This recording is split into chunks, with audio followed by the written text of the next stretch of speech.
Venters. My name's Jesse. If you're new to the channel, hit the like button and hit the subscribe button.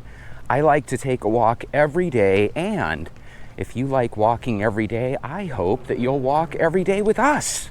We have about, I don't know, what would you guys say, maybe 20 of us that walk regularly together. And if you walk each and every day, I'm a firm believer, it makes life a little bit better. All right, guys, check out this story. Ladies, imagine you're riding your bicycle in beautiful Columbia, South Carolina, Richland County.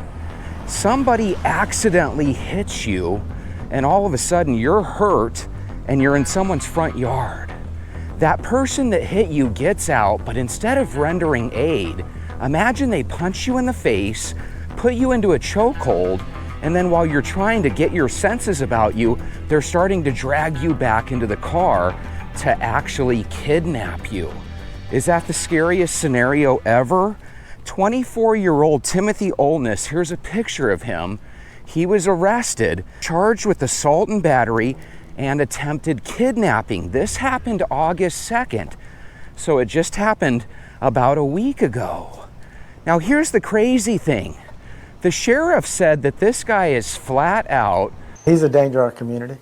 I would hope everybody in the Columbia area looks at his picture and recognizes who he is and understands that he's dangerous. And he recommended to the courts that they not allow him any type of bond and to keep him locked up.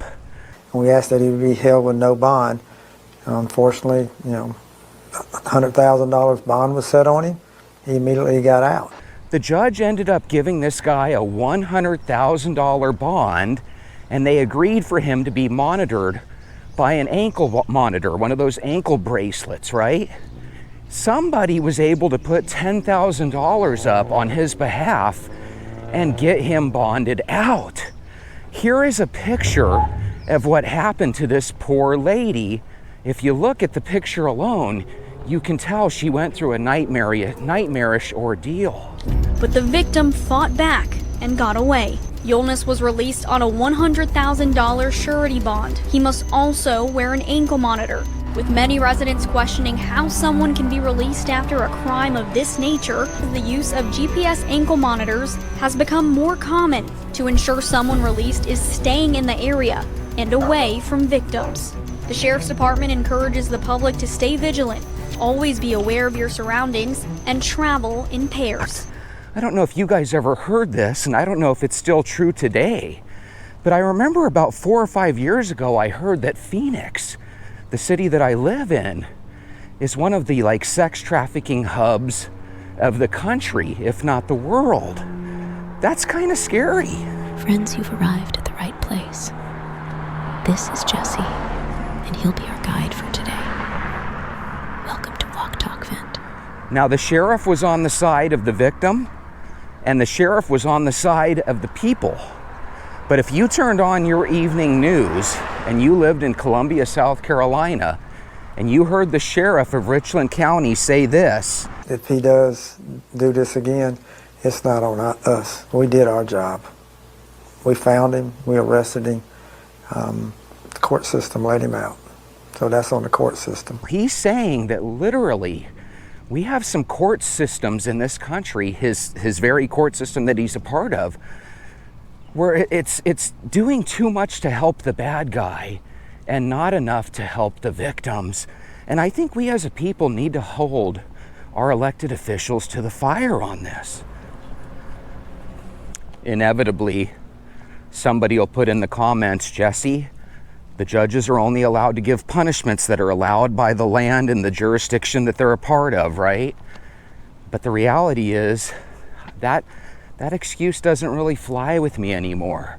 You have a person like this that's literally probably a serial killer, right? Or at least he's got the red flags of one. He was gonna kidnap somebody.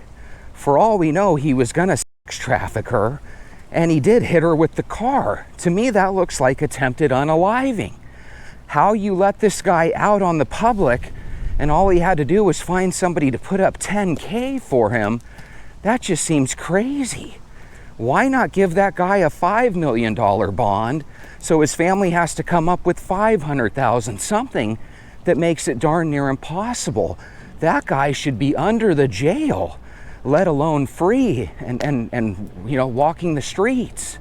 And then with the court system, I mean, aren't they kind of famous for being slow? This thing might not even go to court for months and maybe even a long time. Seems very unfair, but you know what? The more we talk about these court cases, the more I'm convinced that we need reform, but it needs to not be the reform that they're always talking about on the goofy side of things, where they want to make it easier on the bad guy.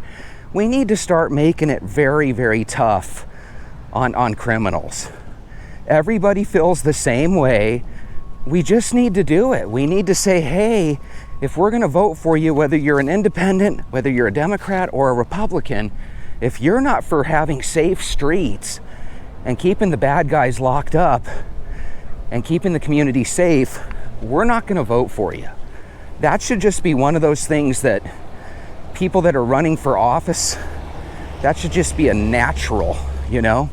It just kind of blows me away. I feel really sickened that we don't have a very good penal system, and it's just very sad. It feels like we're turning into a third world country.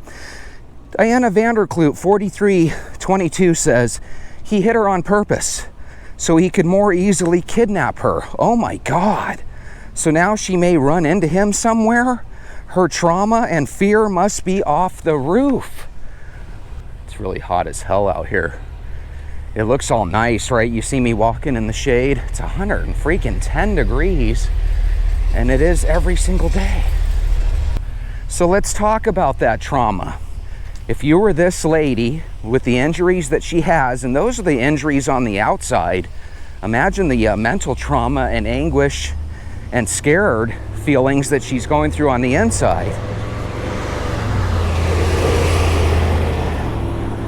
And now you've got to go about the city, going and doing your grocery shopping, knowing that this crazy demented guy, that for all you know, he might have been studying your every move. What if this guy knows her schedule? What if this is a legitimate creepazoid and the judge just let him right out? God, you know what's crazy? I'd be willing to bet. I'm sorry to interrupt you. Be careful, there are a couple of coyotes. They just killed one of my cats here. Oh, wow. Be careful. Okay, thank you for letting me know. I'm sorry about your cat. You too. Apparently there's a coyote killing one of the cat lady's cats. That's horrible. God, there's so many cats over here. It's ridiculous. I thought she was going to be like, please quit recording my house. I was going to be like, I didn't know I was. Debbie L64 says, it makes no sense. They gave this maniac bond. Ankle monitors are a joke because they can be cut off. You know, we might be dealing with a real crazy psychopath here, and he might not care about punishment that's down the road. He might very well cut that thing off and go and finish the job. I have a funny feeling that if it was one of the judge's family members or close friends, I have a feeling this guy would be in prison tonight. What do you guys think? I think what we really need to do is we need to come up with some sort of safeguard system for the citizens so that when they run across judges like this, there can be some sort of recourse. I think no matter what side of the aisle you're on, I feel like this is something we should all agree on. There's too many judges that are just really weird. How do these judges get there in the first place? I mean, is it what they always say on TV, that it's George Soros paying for all these weird judges? I can't imagine him paying for everyone. I think it's just an ideology. For some reason, we want to give people a 15th and a 16th chance, and then when they do something heinous, we want to just, collect some money from them and let them be about, go about their day. And I just feel like that's something where, God, if it were really up to me, I would really want to throw that judge in jail. I really would. I don't know how these judges can sleep and live with themselves. God, does anybody else feel the same way I do, where about a year and a half ago when I started this channel, maybe you thought of judges and lawyers like way up here in life, and then the more we talk about it on this channel, it's like I just see them as like one of the big pieces of big parts of the problem. They are the problem. Whenever somebody hurts you or your family members or people in your community, and you find out they had a rap sheet a mile long, that's really the judge's fault. That's on the parole boards. You know, part of the whole like thought behind prison and getting out and getting second chances, it kind of goes back to that biblical thought with Jesus of sin no more. These people are getting out after they do their time, and then they're repeating the offenses. And in many times, their crimes get worse and worse. Why can't we as people say, hey, this system is being taken advantage of. We're going to nip that in the butt immediately. And from now on, when you do heinous stuff like this, there's going to be no bond. If this guy goes out and ends up hurting this girl, or if he ends up hurting any other people, or if we find out that in his basement there's other bodies or something crazy, then again, that judge should be in a lot of trouble. But yet it never happens. So it just makes me feel like it's our fault. Why do we allow judges like this to have their place behind the bench? It's sick. God Family USA said, who paid the $10,000? How about we have some bonding rules? How about if someone's going to put $10,000 up for you and then you end up screwing up? How about they potentially have to go to jail? This is just like when people go up and talk about their family members and they say, Your Honor, our son's a good boy. Give him one more chance. Okay, well, if he gets out of jail and ends up hurting somebody, are you willing to go to jail for him? That's what we ought to do, because I think when people vouch for you and they know deep down you're a piece of shit, then what we ought to do is we ought to say, you know what, there's got to be a price that you're going to pay for vouching for these people. They're not even people, they're animals. Peter Krug says, why is that judge still employed? Peter, every damn time I'm talking about a crime, everybody in the comments is pissed at the judge. At what point are we actually going to take the power back as people and start penalizing these judges? Wouldn't it be a great TV show if you could just go through the different decisions that judges have made and all the people they've let out in the community just to kind of go over the crimes they've done? Because I'd be willing to bet that it's just a real vicious cycle of these judges letting these people ride out so they can repeat the crime. It really should be illegal. Oh my God, judges, you are so lucky I'm not king. That's why the reason I say this out loud is just in case the aliens are holding auditions for when they come and take over. I am willing to be that cruel king.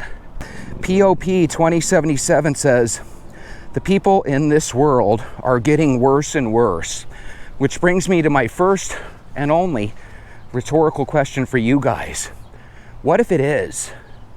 What if all the crimes that we grew up with were tough, horrible, and awful? But what if it is getting worse and worse and worse? And what if this is just the beginning? Would you really feel great about this country or even about this world if the crime we see now is only going to get worse as we move further and further into this year and the following years? Because if the prices keep going up, and if people keep getting laid off from their job, and if bad guys keep getting third, fourth, and fifth chances, pretty soon it's going to start affecting each and every one of us. It's not just going to affect the neighborhoods now like it does, right? Where you go down the street and you start to see homeless tents. It's going to really start to affect each and every one of us. And if we don't start taking advantage of getting new people into power that can actually keep these people behind bars, I think the future is going to suck.